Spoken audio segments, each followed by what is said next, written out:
Hello বন্ধুরা, good morning. তোমরা সবাই কেমন আছো? আশা করি সবাই খুব ভালো আছো, সুস্থ আছো। প্রদীপ শিলার সংসার চ্যানেলে তোমাদের সবাইকে স্বাগত জানাই। এই গাছগুলো লাগিয়েছিলাম তখন ছোট ছিল, দেখো কত সুন্দর গোলাপ ফুল ফুটেছে। গোলাপগুলো খুব বড় বড়, এই যে জবা ফুল, আর তাছাড়া আরও অনেক ফুল এখানে আছে নানান রকম।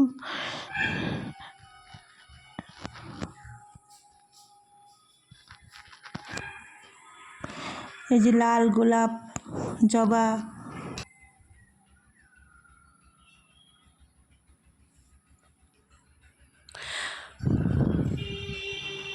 সমস্ত কাজ সেরে চা নিয়ে বসে পড়েছি, চা খাচ্ছি।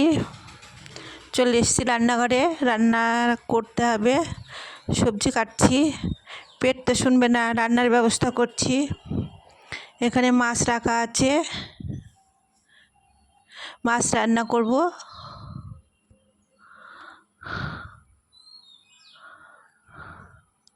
এই যে মাছ,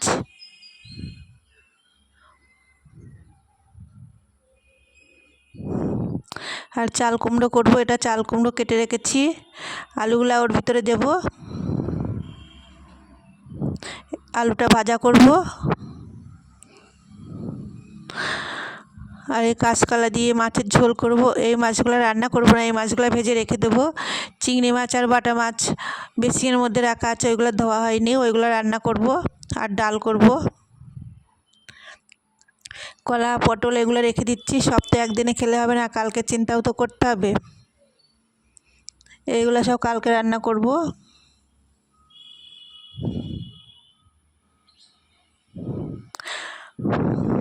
রান্না বসিয়ে দিয়েছি, আলু দিয়ে ঝোল করব।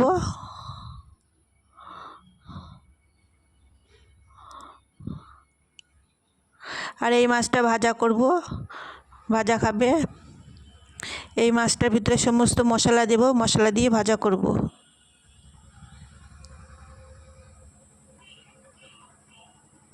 কড়াইতে তেল, পাঁচফোড়ন, শুকনো লঙ্কা, তেজপাতা দিয়ে দিয়েছি, পেঁয়াজ ফোড়ন দিচ্ছি। পেঁয়াজটা ভাজা হয়ে গেছে, অন্যদিকে দুধ বসিয়ে দিয়েছি। এদিকে ঝোলটা হয়ে যাচ্ছে, ঝোলটা ফুটছে,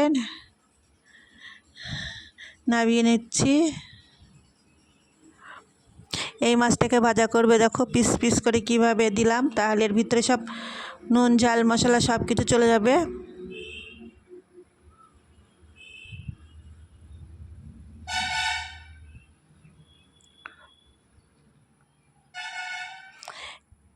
এটাকে কড়া করে ভাজবো তেল দিয়ে, গরম গরম খাবে।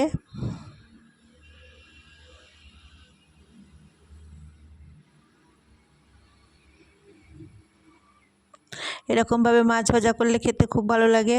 তেলে ছেড়ে দিচ্ছি। এই দেখো প্রায় হয়ে এসেছে মাছটা ভাজা।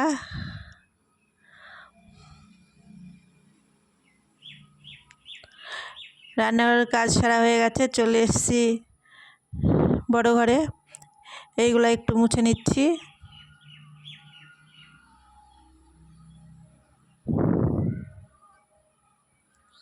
রাস্তার ধারে ঘর তো প্রতিদিন না মুছলে হয় না। রান্না খাওয়া হয়ে গেছে, রান্নাঘরের কাজও সমস্ত হয়ে গেছে, টেবিল মেবিল সব পরিষ্কার করা হয়ে গেছে।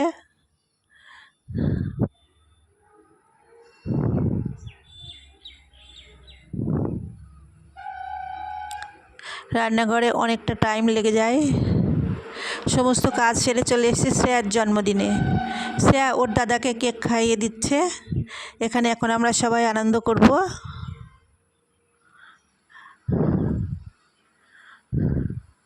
কেক সবাই খাওয়া খাই করছে। ভিডিওটা এখানে রেখে দিচ্ছি, আবার দেখা হবে অন্য কোনো ভিডিওর সাথে। ততদিন তোমরা ভালো থেকো, সুস্থ থেকো, সাবধানে থেকো।